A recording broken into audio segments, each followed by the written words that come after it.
Di Barat, golongan lesbian, gay, bisexual, transgender, LGBT diterima baik dalam masyarakat hingga membenarkan perkahwinan sesama jenis. Di Malaysia, walaupun bertentangan dengan hukum syarak, sesetengah individu tidak sensitif dan terlalu bersikap terbuka menayang diri sebenar mereka itu. Malangnya perkara ini menjadi sensitif, rumit dirungkaikan serta tidak dapat dibincangkan secara terbuka kerana dituduh mendiskriminasikan golongan ini yang dilindungi puak yang kononnya memperjuangkan hak asasi manusia. Bagi mengupas isu ini, Ketua Akademi Kajian LGBT Institut Pengurusan dan Penyelidikan Fatwa Sedunia INFAD Universiti Sains Islam Malaysia USIM merangkam Naib Presiden Ikatan Pengamal Perubatan dan Kesihatan Muslim Malaysia IMEDIC Profesor Madya Dr. Rafidah Hani Mokhtar berkongsi pandangannya dalam Cafe Ahad minggu ini. Ada orang pernah cakap kepada saya kan, dia kata since benda ni dah ada pada zaman berzaman, maknanya mesti dia natural. Saya katakan pada mereka, kenapa Quran datang mengingatkan kita tentang jangan buat liwat, jangan buat homoseksual, sebab Allah tahu akan ada sepanjang zaman orang yang macam ni. Sebab tu peringatan tu turun dalam Al-Quran supaya kita sentiasa ni. Jadi tak pelik kalau memang daripada dulu sampai sekarang kita akan ada masalah maknya, masalah LGBT. Tetapi apakah tindakan kita sebagai umat Islam untuk mengekang supaya dia tidak jadi satu budaya macam negara barat. Negara barat sampai budaya dia hebat, boleh perkahwinan sejenis dah disahkan oleh negara, ahli parlimen mengundi kan, menukar perlembagaan dan sebagainya. Jadi akan ada setiap masa golongan-golongan maknyah ni, sehingga kan di setiap negara ada terma dia sendiri. Kalau kita maknyah, kalau kat di Indonesia waria, wanita pria. Jadi dekat Thailand pun ada juga dia punya ni. Jadi setiap lokasi ada maknya, di setiap zaman ada maknya. Tidak bermaksud benda tu natural. Jadi sebenarnya benda ni bermula daripada asas perkahwinan tu sendiri. Dan kita tahu bahawa asas perkahwinan peranan suami dan peranan isteri. Dan juga hukum hakam fiqh kita memang clear, lelaki tugas dia apa, pakaian dia macam mana, amalan dia macam mana. Wanita pun begitu. Kalau seseorang itu sentiasa orang kata rapat dengan ibadat, dia tahu dia bertelekung, dia kena bertelekung, dia kena bertudung. In a way, dia sebenarnya dapat membentuk diri dia sendirilah daripada celaru jantina ni. Tapi dalam kajian saya, apabila saya menemu ramah diorang yang dalam maknyah ni, majority tidak mempunyai pegangan agama yang kuat ya. Ada yang tak pernah mengaji. Jadi saya kata saya tak pernah mengaji Quran. Di waktu tu kumpulan ni memang kami offer diorang untuk mengaji dululah. Maksudnya diorang tak dapat mendidikkan sempurna agama daripada kecil. Jadi nak salahkan siapa? Mak bapak dia, masyarakat? Saya rasa parenting issues, poverty, kemiskinan, penceraian, apa kata, keluarga yang berantakan. Yes. Perpecahan keluarga. Dan ada yang tekanan tekanan, ada yang tak ada father figure. Bercerai, mak seorang.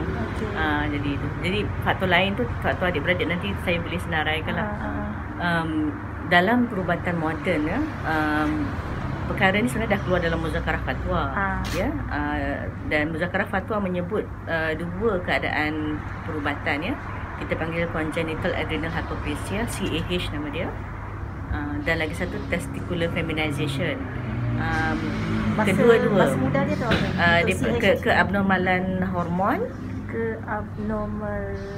congenital adrenal hyperplasia, dia kelenjar adrenal pembesaran kelenjar adrenal yang tidak normal menyebabkan ada rembesan hormon yang terganggu. Dan juga daripada segi genetik, testicular feminization ni dia sebenarnya masalah genetik. Jadi bila ada kod genetik tu, dia tidak kod alat kelamin yang betul, pembentukan tu. Jadi ini masalah yang ditarifkan sebagai khunsa. Dulu-dulu memang tarifan khunsa adalah melihat saluran kencing, kan air kencing keluar ke mana. Tapi dengan perubatan moden, ini juga adalah kita boleh diagnose dan kita kata ini termasuk dalam masalah khunsa. Jadi dalam khunsa ada dia punya penyelesaian dan mungkin boleh dirujuk kepada pakar-pakar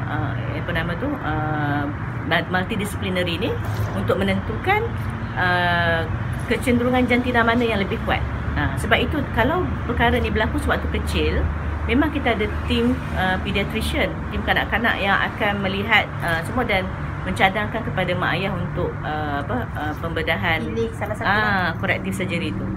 Dalam agama pun macam tu. Dibenarkan. Boleh pilih. Yes, diizinkan, dibenarkan asalkan tidak memudaratkan. Jadi sebab itu kita ada tim bila diorang buat assessment, dia present juga pada panel syariah.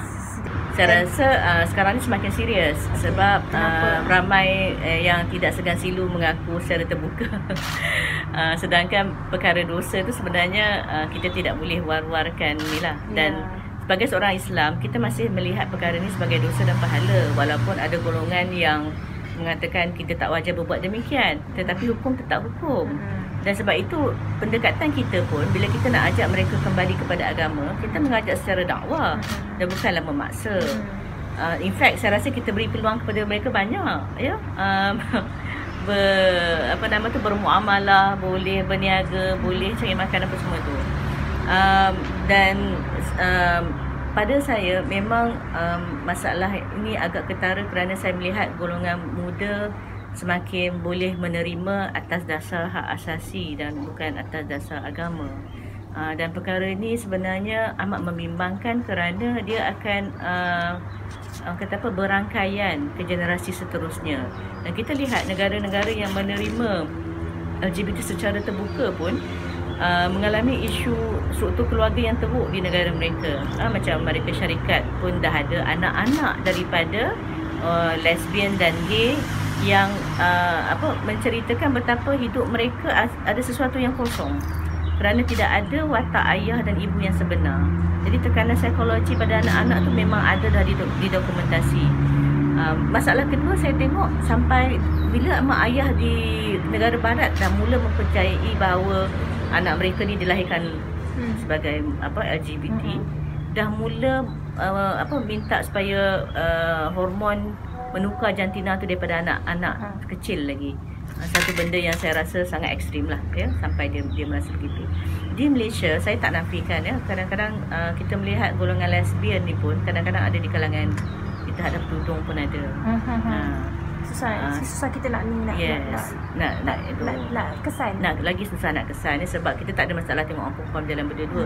Begitu juga lelaki, gay. Dan saya juga dirujuk oleh beberapa orang isteri kerana suami mereka gay. Dan bila mereka mencerita betapa pecah remuknya hati ni kan, saya rasa lagi teruk daripada wanita yang tahu suami dia poligami. Walaupun diorang dah berkahwin, diorang still lagi mengamalkan gaya hidup.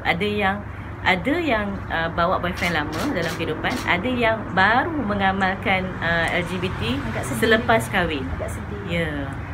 Dan faktor lain dia juga adalah saya rasa pornografi. Bila lelaki melihat pornografi biasa terlalu banyak, dia dah macam lali dah tengok aksi biasa. Itu yang dia move to the next step, dia nak cuba liwat. Bosan tu yang dia nak try yang baru. Yes, dia nak dapat kepuasan yang baru. Tu macam sekarang ni memang yang saya ada, kita ada beberapa persatuan maknyah yang kembali ke fitrah. Ya, kalau macam dekat Pahang tu Persatuan Insaf Pahang. Kalau macam dekat sini Persatuan Amal Firdausi di Selangor ni. Dan kami juga ada yang saya kenal memang bergerak di Negeri Sembilan. Dan kita first kali kita jadi kawan diorang. Kita rapat dengan diorang lah. Saya pun memang dalam grup maknyah tu pun memang saya ada kat dalam tu. Dan mula-mula dulu memang ada barrier lah. Bila dia tengok saya pun dia rasa macam saya sama macam orang lain, takkan bercakap dengan orang, diorang pandang serong kan. Tapi saya kata saya okey, saya duduk makan dengan diorang, pergi mukhayyam 2-3 malam duduk sekali dengan diorang ni. Dan diorang dapat kepercayaan lah. Sampai ada maknyah tu yang memang dia minta saya uruskan buang implan payudara. Saya pun hubungi pakar plastik di ni, bantu dia untuk ni. Dan ada golongan lesbian pun yang saya bersama-sama dengan dia orang. Saya ajak dia orang join orang kata sijil pengajian Islam universiti buat 6 bulan short courses semua tu kan. Dan saya tahu ada sahabat-sahabat saya pun membuka kelas agama untuk dia orang belajar ngaji. Macam tadi saya kata sebab banyak dia orang tak pernah ngaji. So simple thing je. Masyarakat janganlah memandang mereka dengan satu pandangan yang jijik. Bila nampak mereka ke ni, maknanya kalau katakan nak menegur secara bersahabat dahulu, berhemah. Lepas tu yang keduanya macam saya katalah jangan menggunakan terma-terma yang menyakiti hati. Contoh macam ni yang macam yang terkenal ni, orang duk sibuk-sibuk kan, so berubah tapi bila ada yang nak berubah ni, orang duk peli kat. Jadi macam mana masyarakat kita kena bagi ruang jugalah. Bagi ruang, betul. Kalau macam ada betul yang nak berubah tu, doakan dia orang, beri kata-kata yang baik. Sebab kita ingat Rasulullah kata sentiasa beri kata-kata yang baik. Jangan mengutuk, jangan menyindir kan. Jadi ada tak nakmen dalam majlis agama ke negeri ke yang mengatakan kalau diorang ni berkelakuan seperti wanita ke lelaki, ada bertentangan dengan janji nasar diorang, diorang akan dikenakan apa hukumannya? Ada, setiap negeri ada. Saya kena cari dalam kod tu, memang ada senarai tu. Cumanya kita kena tengok tata cara kan. Kebanyakan macam saya rasa kita masih lagi menggunakan kuasa sosial untuk menasihati mereka. Jadi kalau ada penguatkuasa pun, dia akan tangkap maknya yang berkelakuan begini dalam majlis tertentu. Dia tak, kalau nampak seorang-seorang tu dia tak tangkap. Tapi kalau macam dia tahu dia orang nak buat majlis parti doll parti ke, pertandingan maknya cantik ke, semua tu, itu penguatkuasa akan ambil tindakan tegas. Sebab itu orang persendirian apa semua, kita masih lagi menggunakan kaedah lain lah kot, nasihat Pak Imam, masyarakat apa semua panggil nasihat rather than tangkap apa semua tu. Cuma bila ada satu gerakan yang dia bermusim ni, senang cakap gerakan penguasaan saya tak tahu, saya tak pastilah. Tapi macam hari tu pun bila ditangkap, dia jadi isu besar. Jadi isu orang penguatkuasa pun diberi tekanan hebat oleh orang-orang yang memperjuangkan pro LGBT hak asasi ni. Sebab dia orang merasakan bahawa grup ni biarkan je dia orang tak kacau. Itu kita sebenarnya kita bercanggah. Sebenarnya saya pun nanti saya bagi satu saya punya satu lagi kaedah lain adalah kita nak supaya hak asasi itu mengikut perlembagaan kita. Kan? Maksudnya kita kena memahami hak asasi ni dalam acuan Perlembagaan Malaysia. Kita berikan hak mereka sebagai warga negara, hak pekerjaan, hak pergi hospital, hak dapat ubat, hak boleh beli rumah, semua tu boleh. Tapi dalam masa yang sama kita kata dia tidak boleh kekal dalam gaya hidup sedemikian. Dan dia kena mematuhi undang-undang. Kalau undang-undang kata tak boleh berpakaian macam tu, dia tak boleh lah. Walaupun dia rasa dia nak berpakaian macam tu. Berlawanan dengan hak asasi yang umum yang mengatakan bahawa Malaysia tak patut ada undang-undang menangkap maknya, Malaysia tak patut hukum. Kita ada undang-undang liwat kan, siapa yang meliwat akan kena undang-undang. Jadi saya terlibat dalam, dipanggil Maksa, benda tu nanti saya akan spell out. Saya pengerusi bersama Maksa. Kita nak memahamkan perjuangan hak asasi pun jangan tergelincir daripada Islam. Kalau mereka dipenjara dalam lockup ke apa ke, dilayan dengan teruk, ya kita bela mereka. Kalau mereka tak boleh dapat kerja ke, kita bela mereka. Kalau mereka takut nak pergi hospital sebab orang hospital tak nak layan, takut berdosa, kita bela mereka. Tetapi dalam masa yang sama kita tidak mengiktiraf mereka. So ini dunia memaksa lah. Kalau nampak saya memang ada cakap maksudnya itu akan hak asasi itu akan digubal mengikut ni lah. Kita pertahankan sebenarnya sekarang ni. Kita pertahankan hak asasi itu. Sebab daripada United Nations, dia suruh kita buang segala undang-undang ni. Itu tekanan. Kalau baca orang kata sebenarnya kita dah ada dah benda ni. Ada dah. Ikut acuan perlembagaan, tapi cuma tidak diguna pakai. Tidak. Kita nak mempertahankan. Jadi kita nak mempertahankan sebab UN suruh buang. Macam Nisha Ayub tu, banyak kali dah dia akan berada di pentas hak asasi. Dia suruh, dia kata buang undang-undang ni. Jabatan agama tidak patut jangan ubah maknya, jangan paksa maknya berubah. Kita pula kata maknya ada hak ke atas agama, religious rights. Jadi kenapa nak halang kita berdakwah pada maknya? Sebab grup-grup yang United Nations ni pro hak asasi ikut acuan betul-betul ni, dia kata tak bagi kita menggunakan pendekatan agama. Dia kata kita menghukum, kita bagi stigma dan sebagainya. Sedangkan pada saya, kita bila kita perjuangkan hak ni, kita supaya dia orang tak terlibat dalam aktiviti yang mendatangkan HIV AIDS ni, untuk dia punya manfaat untuk orang sekitar dia juga. Dia akan ada kalau gay tu kadang-kadang dia akan kahwin, isteri dia ada hak. Maknya pun ada kawan-kawan, ada sahabat apa semua kan. Jadi kalau dia orang dapat HIV AIDS, yang akan terkesan adalah keluarga juga. Sebabnya isu ni dia amat sensitif, dia amat complicated, sebabnya dia akan membabitkan semua orang dan juga generasi yang akan datang. Jadi kadang-kadang isu macam dulu kalau saya sebagai doktor kan, saya boleh je tanya, cik ada mengamalkan ni tak dibuat homoseksual kan. Soalan yang every man kita akan tanya, sebab kita nak tengok faktor risiko HIV supaya doktor boleh manage kes tu. Sekarang soalan kita tak boleh tanya, sensitif.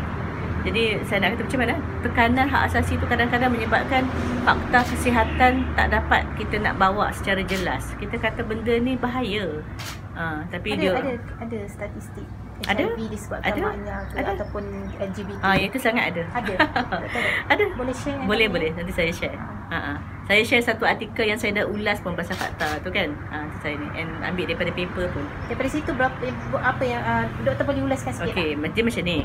Dulu bila kita cakap berapa persen dulu HIV AIDS, paling banyak yang bawa HIV AIDS dalam negara kita adalah IBDU, suntikan berkongsi jarum. Dalam 3 tahun atau 4 tahun lepas, kerana kita bagi harm reduction, kita bagi jarum percuma, kurang dah dapat HIV sebab dia orang tak share jarum, dah pakai jarum masing-masing. Lepas itu golongan HIV banyak ditular melalui hubungan seks.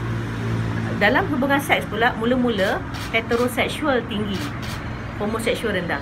Tahun lepas banyak kes homoseksual yang bawa daripada heteroseksual. Jadi membuktikan benda tu sangat serius, tetapi tidak dibincangkan secara hangat kerana takut dia mendiskriminasikan dia orang. Itu satu strategi yang saya sangat tak setuju.